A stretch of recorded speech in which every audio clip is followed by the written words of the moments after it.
Madam Chair, it is indeed a pleasure to serve under you, and I want to just thank the honourable member for Skegness and Boston for securing this debate and making what I think is probably the best speech so far of this Parliament. Absolutely fantastic. I know the members opposite harping on about this steel strategy, and I can assure you now that the steel workers will be frightened to death of this strategy coming up, because it's going to cost jobs, and I think that it's going to destroy our steel industry and our communities. I fear this steel strategy.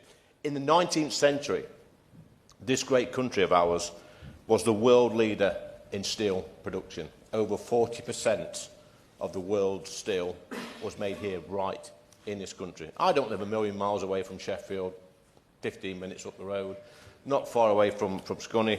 That's not far away. These were great towns, great industrial towns that drove our economy, that provided hundreds of thousands of jobs and jobs in the wider community as well, and built up communities.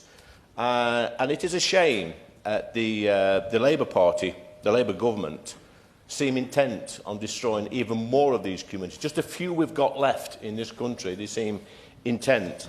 Our country, as you know, Madam Chair, was built on coal and steel.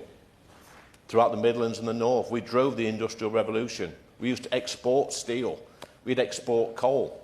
And now what are we doing? We've gone backwards in this country. China's making over 1 billion tonnes of steel a year. We're making about 5.6 million tonnes of steel. China, by the way, are world leaders in renewables, yet they're still opening coal-fired power stations in order to make steel, which they can export all around the world. And we are actually, if you think about it, carbon emission NIMBYs. We're quite happy to import steel and products made from steel from 60 or 70 countries around the world that have been made with blast furnaces, but we're saying we can't do it here. I think that's hypocrisy of the highest level.